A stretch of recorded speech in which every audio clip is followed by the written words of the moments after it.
Just click the links for Odysee, Bit Chute, or join the Discord. So I saw the Mags crowdfunding thing, and the reason comics are doing great, comics aren't doing great. Well, who cares? It doesn't matter. We're not, like, most people are not into mainstream anything anymore. Like, even films, a lot of the mainstream stuff is just kind of like, we're just kind of sailing away from it, and it's wrecked up on the reef. It's that Max had issues with Comicsgate and with Zach, is a guy who's got a YouTube channel, he sells comics, and that's the point, is that he sells comics, and these other people talk about a whole lot of other things. A lot of it is about how much they hate people. A lot of hate on the left, a lot of hatred in their hearts, where Zach is just selling comics, and Mags is upset about CG and Zach and all this kind of stuff, and they're crowdfunding their rent. It's like, well, you had the opportunity to sell comics also. You've got name recognition.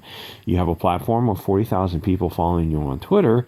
Something's not, in fact, that's an interesting point. Something's not adding up. You have 40,000 people on Twitter. I can't help but wonder that I could translate 40,000 Twitter followers into comic book sales. Can I write comics? Have I ever written a comic? No. But could I write something that could at least appeal? Yeah, because I would write some mainstream normie stuff, like most of the mainstream normie stuff that you see in Comicsgate. That's not an insult. That's not a backhanded compliment. It's not passive aggressive.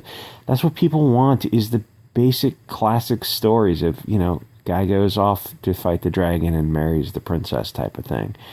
What these people, these idiots, these hate-filled worms, Mags and Kwanzaa and all these other idiots, I don't even remember a lot of names. Gail Simone, there's that chick who had a comic about girls who are getting their period for the first time. It's like, And then they got really confused because they didn't know how to include trans people in the story. It's like, they're not biological women. Why would you include them in this story?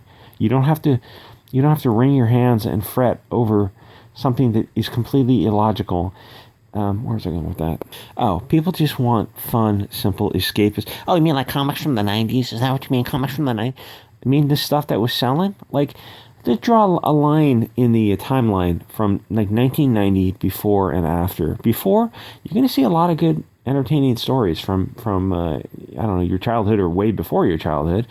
Pre-1990s. Like, yeah, things sold pretty well. The 80s, the 70s, the 60s. Yeah, those were fun, classic stories that hold up even today. And then as you get past that line, 1990s, the split, the trousers of timeline, come up to 2000, things are starting to get weird. And then after 9/11, things just fell apart. I was like, that was 20 years ago, so comics have been crappy for a long time. Yeah, so entering Comicsgate, you got a group of people who ability to start an industry all on their own was only made possible because the mainstream was so hate-filled, hostile. I was in a live stream in the audience, and there was, I think the only other person there who was chatting was Nerdette. And this guy, Ron Mars, is selling his comic, and she asked me, oh, you're going to back this guy's comic? I said no, because he blocked me on Twitter. And our exchange stayed on the live stream screen because we were the only two people talking, so it wasn't scrolling up fast enough. So it's like it just sat there, and I don't know if I know that, like, the guy, the thought bubble over the interviewer's head is like, oh shit, do I delete this? Because Ron Mars is probably reading it also. It's like, do we address this? Do we delete this? Like, what do we do with this thing? It was weird. I felt uncomfortable. Also, like, I should almost retract it, but then I thought, no, screw Ron Mars. So it just stayed there. It was just a bizarre. I should link that video. Anyway, the only way that Comicsgate can ever be made possible is because these people are such colossal douchebags at writing stuff that people don't want. Comics is about, you produce a comic, a product, you hand it to someone, and they hand you $4. That's what the exchange boils down to. They have to desire what you're giving them. This guy, just Jason Black, art guy, I don't know who he is. He sounds familiar. Probably obviously an artist in Comicsgate. The guy asked a very reasonable question, just like an adult. I'm assuming he is an adult. He's talking like an adult to people who are adults. They have adult bodies, but they have childlike brains. He asked a question, what Comicsgate books have you bought that you felt were lousy? Because this guy makes a claim. Like, people, I asked these kind of questions back when I was on Twitter. Specific questions, specific probative questions that are relevant. What have you bought that you felt you didn't get your money's worth? Because it points out two things. One, They didn't buy they didn't buy anything.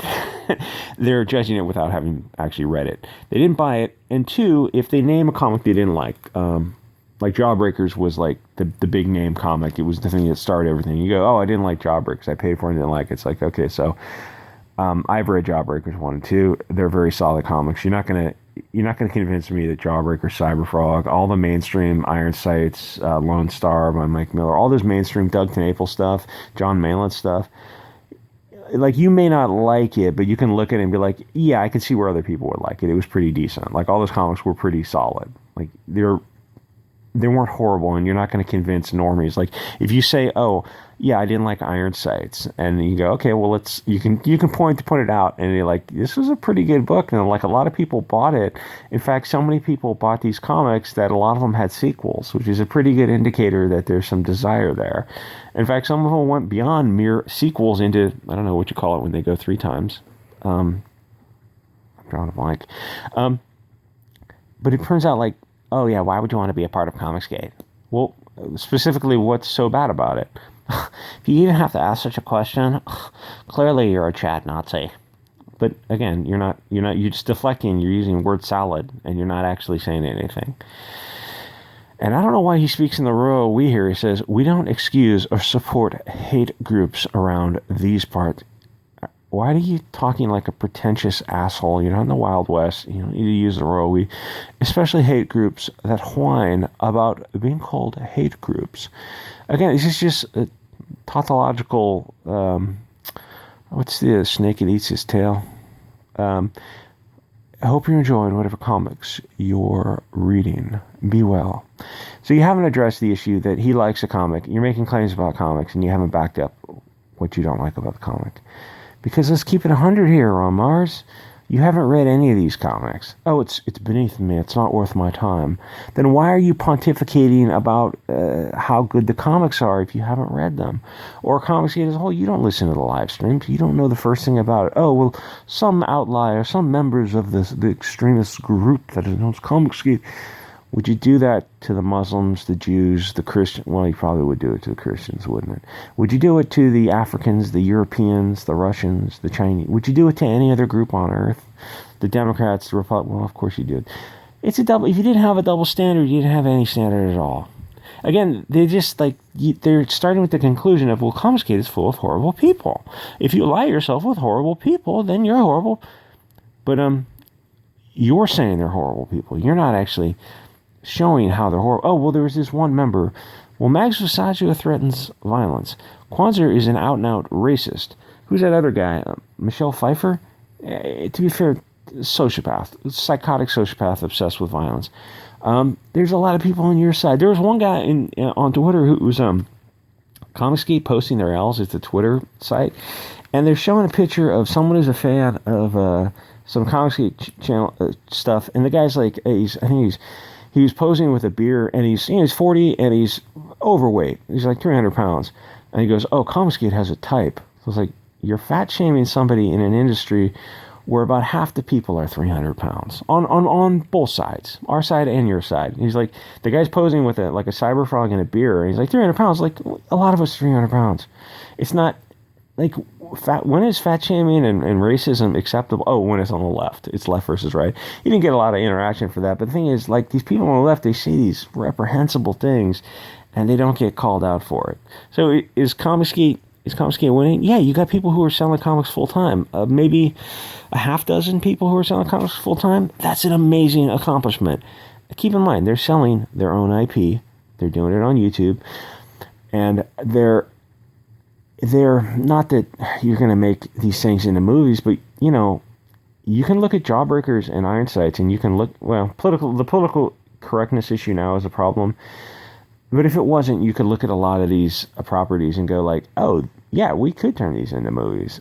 Now, because of politics, it's like, that's a really long shot. So you go, okay, well, we'll bypass that. What do we do next? We start selling toys and models for the collectors. People are into it.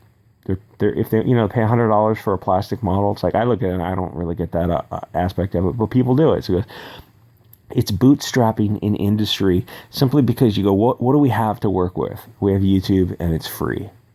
Okay, so let's start with that and let's go from there. Like Kwanzaa, Mags, all these other people, all you had to do, some chick in Comicsgate boobs. I wasn't looking for boobs, but these two boobs. Oh, I'm sorry, these three boobs popped up on the timeline. I did have to look up Ethan Horse. That poor beast. So yeah, Comicsgate is as reasonably successful as you could expect it to be. And there's a lot of people who are doing comics part-time. And listen, part-time comics, that's going to be the best most people can expect. Comics, you're selling these premium comics to people in a time when you've had 20 years of an industry destroying comics, which, the rising tide lifts all boats. I'm not sure about that one. So yeah, you've got a whole industry. There's how many Comicsgate projects are out in the past year? Like 100? That's an amazing accomplishment. And like, why aren't what's Bleeding Cool? I don't know if Bleeding Cool is even a main comics website anymore. Or CBR is like, why aren't you interviewing John Malin, Michael? At least I understand the main guys, EVS and Myers, are like hot button for people, but like Michael Bancroft, John Malin, Mike Miller, Doug Knaple, why aren't you interviewing these guys? Like they're you're part of this controversial group, Comicsgate. It's like calling a bunch of obese nerds this controversial hate group, and you look at the ones they're calling, like these fathers and grandfathers are part of a comics hate group. Really? Where in Lone Star is there anything hateful? This is the most. And the thing is, I would love to put their stuff, Comicsgate stuff, against mainstream stuff, and like, okay, here's all the anti-white, anti-Christian, anti-male stuff in the mainstream. Now you can compare it to stuff from Comicsgate. Would you like to do that? Would you like to go for a one-for-one comparison? Because I think you guys are going to take the L on that. Anyways, Comicsgate winning? Yeah, Comicsgate is winning. Anyway, like, comment, subscribe. See you guys on the next episode.